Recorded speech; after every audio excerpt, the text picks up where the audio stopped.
ជ្រាបសួរលោកគ្រូខ្ញុំបាទជាចន្ទរងមកពីក្រុម SU 2434ហើយថ្ងៃនេះដែរខ្ញុំមកពន្យល់អំពីលេខចំណូលទី3ដែលលេខចំណូលទី3នេះគឺនិយាយអំពីការថាគឺការ combine ក៏ដូចជាការ compress ទៅលើ file ផងដែរឥ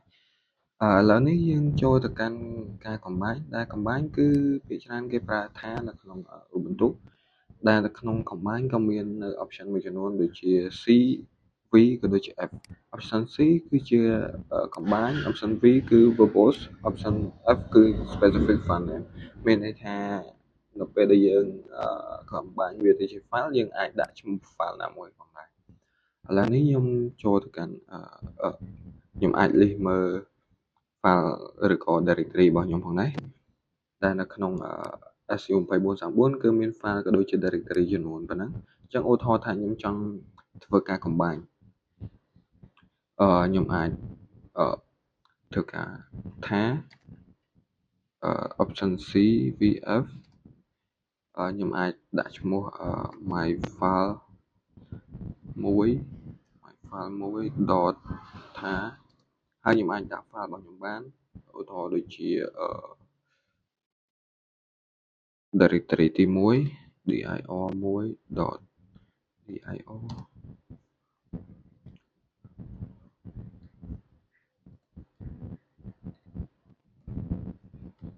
អញ្ចឹងបើសិនជាខ្ញុំចង់ដាក់ប៉ុណ្ណឹងអញ្ចឹងខ្ញុំចុច enter នោះ file ថារបស់យើងទី1មិញគឺវានឹងគឺវាមានចំនួនប៉ុណ្ណាអញ្ចឹងឧទាហរណ៍ថាយើងចង់ដឹងថាវាពិតជាបាន combine មែនអត់យើងអាច list មើលនេះគឺជា file combine ដែលយើងបាន combine បាញ់គឺមានឈ្មោះថា myfile1.tar អញ្ចឹងនៅពេលដែលយើងចង់ extract file ថាយើងគ្រាន់តែដូរ option C ទៅជា option X ទៅគឺបានបន្តមកគឺចូលទៅកាន់ការ compress ការ compress គឺមាន3របៀបមានដូចជា zip gzip ក៏ដូចជា bzip2 អញ្ចឹងzip គឺបានទាំង combine បានទាំង compress ផងដែរអញ្ចឹងzip ក៏មាន option មួយគឺ option R សម្រាប់ធ្វើការ zip ទៅលើ directory អញ្ចឹងខ្ញុំអាចប្រើ zip option R directory ទី1ខ្ញុំអាចដាក់ឈ្មោះ file zip របស់ខ្ញុំសិន file 2.zip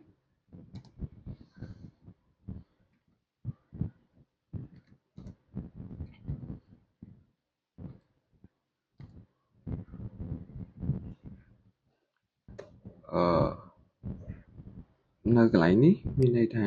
comment zip របស់យើងគឺអត់មានទេដោយសារតែភាគច្រើនគឺនៅពេលដែលយើង set up Ubuntu គឺវាអត់មាននៅ function zip ទេអញ្ចឹងយើងត្រូវការ download វាសិនអញ្ចឹងយើងអាចវាយ sudo apt install zip ហើយយើងអាចដាក់ password នោះវានឹងធ្វើការ install ទៅលើ file zip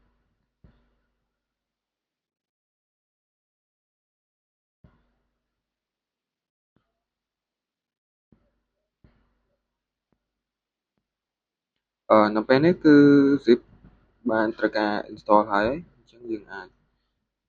ធ្វើការ zip file ភាសាទៀតបាននេះគឺវាបាន add ទៅកាន់ file ទី2 .tt អញ្ចឹងយើងអាច list មើលបាន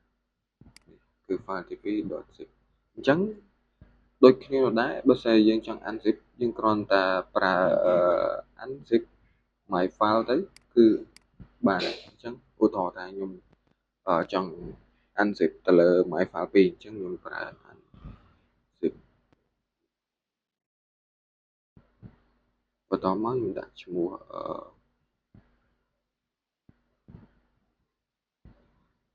my file ទី2 .zip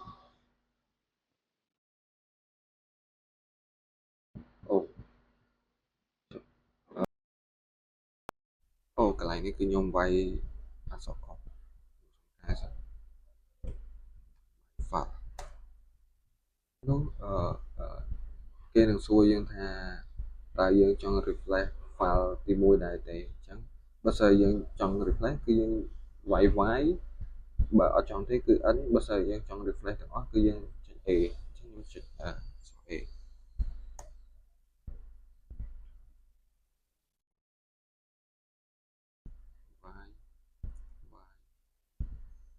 អញ្ចឹងបើសិនយើង LS មើលគឺវាត្រឡប់មកវិញហើយអត់ហ្នឹងប៉ុន្តែនៅក្នុង zip គឺវានៅតែធម្មតាវាfile ដែលយើងបាន compress ហើយគឺវាអត់អាចបាត់បានទេអញ្ចឹងវានៅតែធម្មតាអញ្ចឹងយើងចូលទៅកាន់ចំណុចទី2គឺ gzip gzip យើងអាចតែ compress បានទេវាអត់អាច combine បានទេម្យ៉ាងវិញទៀតវាក៏C space តូចជាង zip ផងដែរអញ្ចឹងយើងចង់ដឹងយើងអាចប្រើ gzip បាន gzip ប្រើ option O សម្រាប់ធ្វើការ compress ទៅលើ directory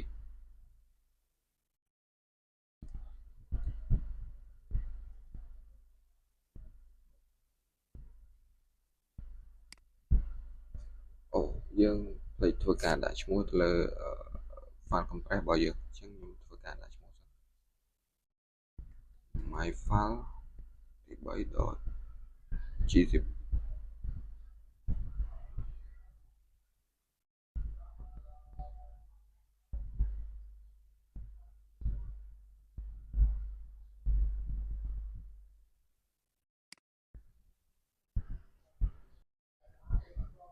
អូនៅពេលដែលយើងប្រើ gzip គឺมันតម្រូវឲ្យយើងដាក់ឈ្មោះនោះទេអញ្ចឹងយើងអាចធ្វើការ delete ឈ្មោះដែលយើងបានដាក់អំបញ្ញបានហើយធ្វើការ enter នោះវានឹង zip ហើយអញ្ចឹងយើងអាច ls មើលបានគឺ zip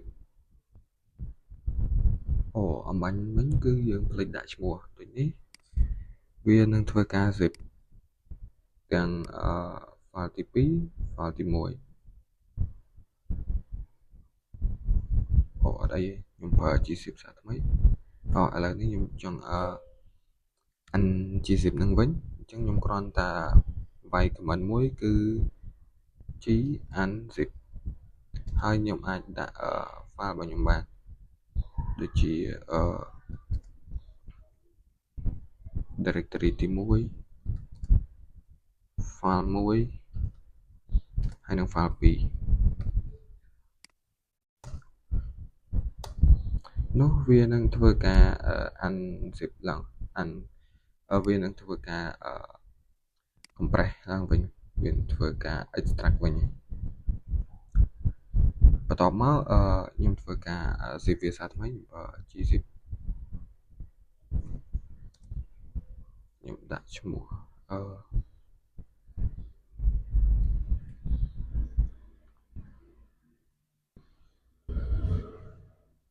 បន្ទាប់មកខ្ញុំដាក់ file ទី1ហើយនិង file ទី2ហើយយើងអាច ls មើលបានអូវានៅតែដដែល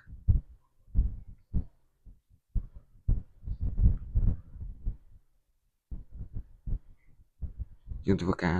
extract វាសាថ្មីអូដូចនេះមានន័យថា gzip គឺប្រើបានតែសម្រាប់file ឬក៏ directory ទទេវាអាចប្រើបានបង្កើតទៅជា file compress មួយអញ្ចឹងបើសិនជាយើងចង់ប្រើជាមួយ gzip គឺយើងអាចប្រើវាជាមួយនឹង tar បាន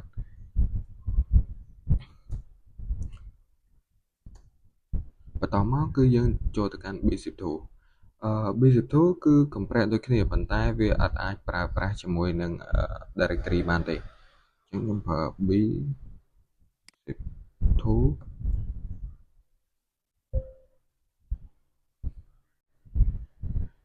ខ្ញុំប្រើ bzip2 ទៅលើ file ទី1 .tt អូអញ្ចឹង command bzip2 ក៏វាអត់មានដូច command zip ដែរអញ្ចឹងយើងអាចធ្វើការ install វាបាននៅពេលនេះវា install បានហើយអញ្ចឹងយើងអាចធ្វើការវាយ command អំបញ្ញមិញសារថ្មី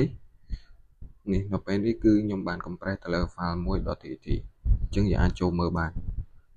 នេះគឺជា file មួយ .tat ដែលយើងបាន compress ដោយប្រើ bzip2 អញ្ចឹងបើសិនយើងចង់extract វាគឺយើងប្រើ bzip2 បន្តមកយើងដាក់ file ដែលយើងបាន compress បាញ់មិញ file នេះបន្តមកគឺយើងលេខមើលគឺយើងបាន extract វាបានហើយបន្តមកបើសិនយើងចង់ដឹងថាយើងប្រើ bzip2 ជាមួយនឹង directory បានដែរទេយើងអាចធ្វើការ test វាបាន bzip2 directory ទី1នេះគឺវានឹងបង្ហាញនៅ message មួយថា input file directory is a directory យើងអាច compress វាទៅជា zip បានទេគឺវានៅតែជា directory ដដែលចូលចំណុចបន្ទាប់គឺនិយាយអំពីថា with compress ដោយប្រើតែមួយ command line គឺប្រើនៅ cjvf នេះ command line មួយនេះ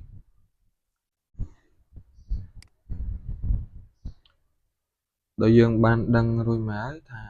c គឺ combine j គឺមានន័យថាការ compress ដោយប្រើ bzip2 ហើយ v គឺ verbose and f គឺការដាក់ឈ្មោះទៅលើ file អញ្ចឹងយើងអាចប្រើបានដោយថា function cjvf ហើយដាក់ឈ្មោះខ្ញុំដាក់ file ទី4 .ថាហើយយើងអាចដាក់ file បានដូចជា file ទី1ហើយនិង file ទី2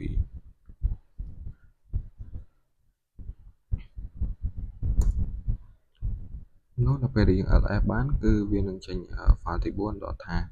គឺយើងគ្រាន់តែវាយ comment តែមួយជួរទៅបានអត់មានការសួរអីញញែកច្រើនទេអញ្ចឹង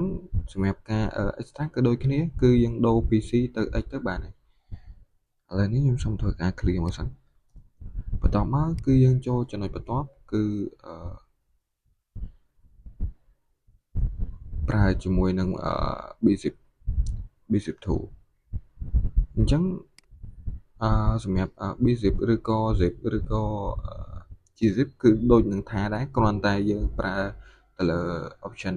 cjvf ទៅគឺបានហើយអញ្ចឹងសម្រាប់ lecture ទី3គឺមានតែប៉ុណ្្នឹងហើយសូមអរគុណទៅដល់លោកគ្រូ